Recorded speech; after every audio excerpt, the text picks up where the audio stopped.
Good morning, computer class. Today we're going to take a look at using something called Boolean or conditional, where we can take a look at having our program do some thinking, or at least decision making. This is really helpful for when we want our program to make a decision and then have some reaction to the decision making process. So what I need you to do is go to Repellent, and you're going to open up 8Practice if else. And we're going to take a look at Boolean. So again, here's Boolean definition. It's denoting a system using algebraic notation. So we're going to use like greater than, equal, less than, equal, which be if something is equal to one another. And then we're going to decide if that statement is true. If it's true, it's going to do something. If it's false, it's going to do something.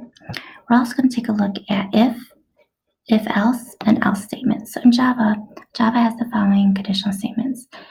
We're going to use the if statement to specify a code to be executed if a specified code is true. We're going to use else to specify a block of code to be executed if the same condition is false. And then we're also going to use else if to specify a new condition to a test if the first condition is false. So we're going to take a look here. Let's open up Repellent. And in this practice, we're going to have a built-in variable number that we're going to compare and have our program, our code, make some decisions based on a set number that we put in our program. So I'm going to establish my variable.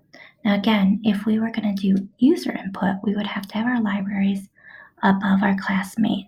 So don't forget that. But in this example, we're just using a set variable. So I'm going to create a variable, my num. I'm going to set it to, let's do 65. And then I'm going to have my first conditional. If my num is greater than or equal to 60, I'm going to have my program do something.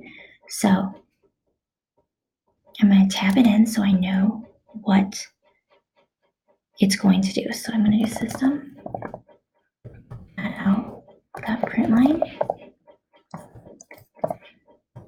You are older than, you are old and are a senior citizen. Whether or not that's true, it's a good output statement for this example. Okay, semicolon, and I'm going to run this. So what I'm hoping for is that it does print you're old and are a senior citizen because my number that's preset should be greater than or equal to 60. So let's run this. Bam, so it does my output. Now, what if I wanted to do an else? So if it's true, so if that statement is true, it's going to print out you're older than a senior citizen. If it's false, I'm going to use else, enter, tab in.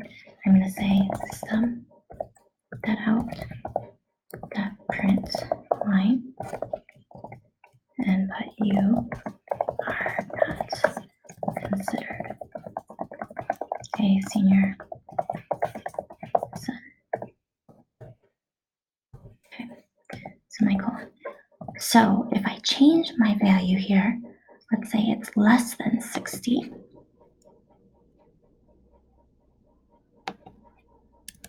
Let's say it's 55. It's going to run through my code. So in programming, the code is read from top down. So it does every line and checks every line. So what it's going to do is it's going to first check to see if this is true. If it's not, then it's going to go to this else statement and print out you are not considered a senior citizen. So let's run this again. And yep, you are not considered a senior citizen. So it takes my variable, my num, which is 55. It checks to see. So it's checking to see if this is true. If my num was greater than or equal to 60, it would print you are old and are a senior citizen. However, this value, my num 55, is not greater than or equal to 60, so then it goes to this else statement and prints out you are not considered a senior citizen. Now, if I wanted to do a second check and use an else if statement, so let's do this, and I'm going to do an else if. So I'm going to create another statement, else if. Now let's say my num is greater than or equal to 50. And then I'm going to have some kind of output. So system.out.println, and maybe I say you are in your 50s. Okay, for this one, it's going to check and say, hey, if my num is greater than or equal to 60, you're going to print you are old and are a senior citizen. If that is false, it's going to go to this next else if, and it's going to do that check, and it's going to say, hey, if my num is greater than or equal to 50, and if that's true, it's going to print you are in your 50s. If it's false, it's going to then print you are not considered a senior citizen. So again, it goes top down, so it reads through every conditional. It reads through this first if statement and checks. If it's true, it's going to print the next line. If it's false, it's going to go to the next conditional, this next else if. If that's true, it's going to print the next line. However, if it's false, it's going to print the following line. You are not considered a senior citizen. So let's run. Great. You're in your 50s. Now, you'll notice that after my conditionals, I didn't have to put anything. I definitely need my opening and closing parentheses. I need my variable here. I need my operators, which is the check greater than or equal to, or if I wanted to say they were both equal, I could say double equal sign. And then I don't need anything after that. However, if I had more than one line to output, I would need curly brackets. So let's take a look. So I'm going to do a curly bracket here, and it's going to say if that number is greater than or equal to 60, it's going to outprint you're old and a senior citizen, but I also wanted to use just another output. Say,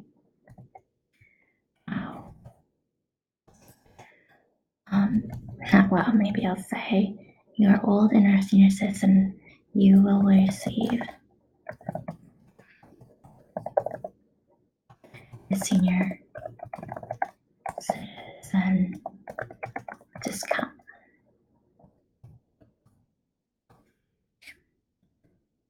Because I have more than more than one line after that first conditional, I need curly brackets. So it needs to know that I'm doing this whole chunk of information. So if this was true, it would do this whole chunk of information, inside the curly brackets. So the curly brackets just kind of tell your program what chunk of information you want to do. So I usually use curly brackets even if I'm only doing one line.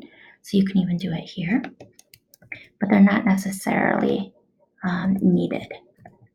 Because that way too, I like to see where everything is. So I might say, hey, this curly bracket closes first if statement. The second set of curly bracket closes second if statement. And you can even do the same with the else. So you could do an opening curly bracket and then a closing curly bracket. Sorry. And say this closes the else then again, I like to comment my last curly brackets too.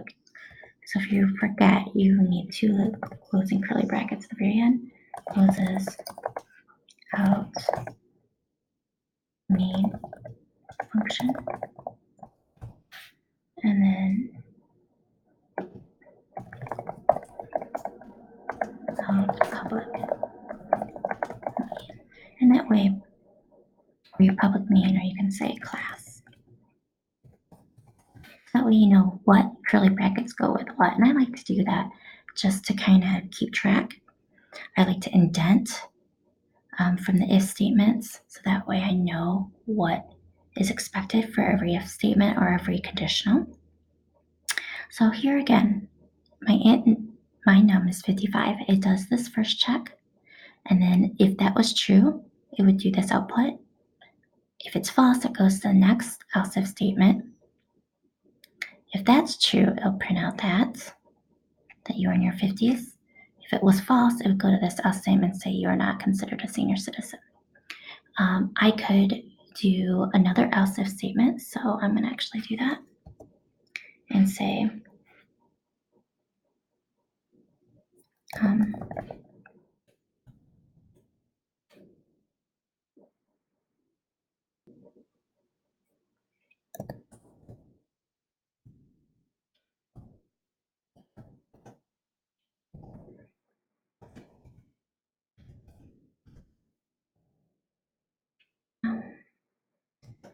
is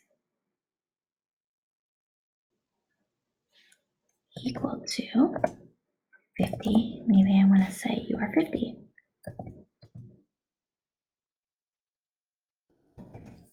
Let's do a system.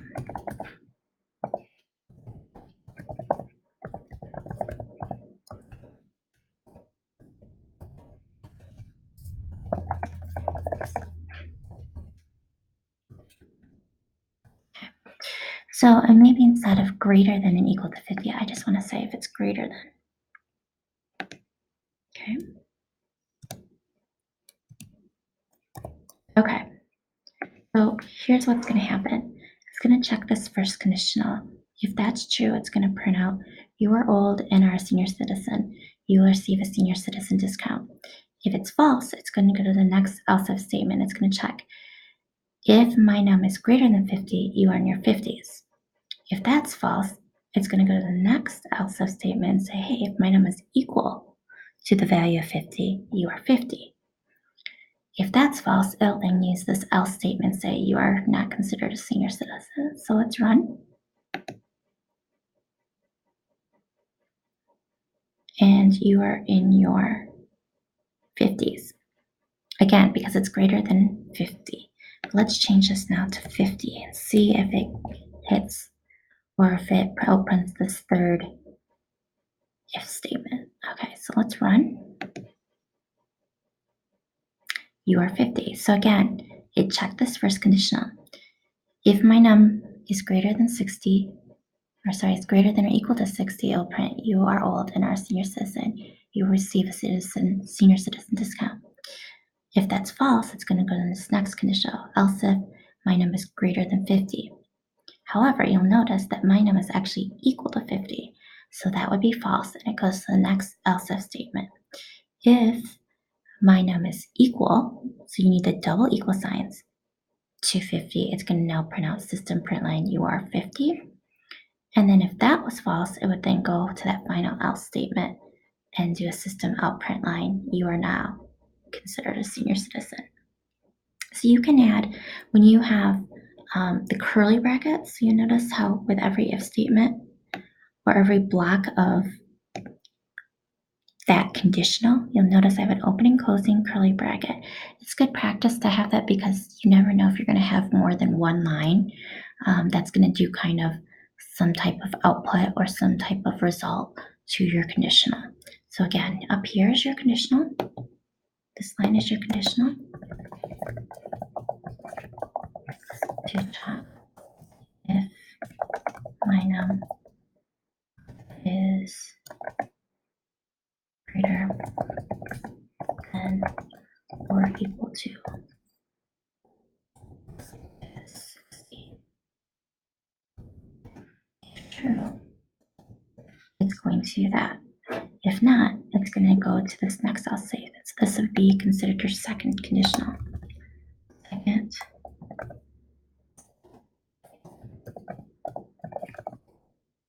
And it's going to go to the next. If that's true, it's going to print that out. And then it's going to go to the next conditional, which is your third conditional. That's true, it'll print out your 50. Else it's going to then just default to that final conditional. It doesn't really do a check because it's done all the other checks above it. So again, your program reads top down, so please be aware. This example is just if you have a set variable with a number that you want to check. If we were going to do user input, don't forget you would need a scanner and you would need to have your input and output libraries at the top. So good practice is to always kind of give yourself extra. This would be where put your input output libraries. So again, that would be import Java IO, import Java util. Check your code, your previous code, if you need to double check to make sure you have the right notation or syntax. If you have any questions, you can always ask some of the advanced students, but please make sure you run through this. And then once you kind of got a hang of it, like do some different conditionals, play around with it, make sure it's running. Don't just do straight code, but run your code every once in a while. Make sure you're not getting errors. And then you can move on to, you don't need a hand in 8Practice else if, but if you go back to Boolean folder, you'll have what's my grade, and that takes user input. And then your goal is to try to get that finished by the end of the hour. If you don't, we'll go over it yet, or I have time in class on Tuesday. There are some Boolean if-else notes, but I think what we did in the practice should help you at least for today. Good luck, and I will talk to you guys tomorrow.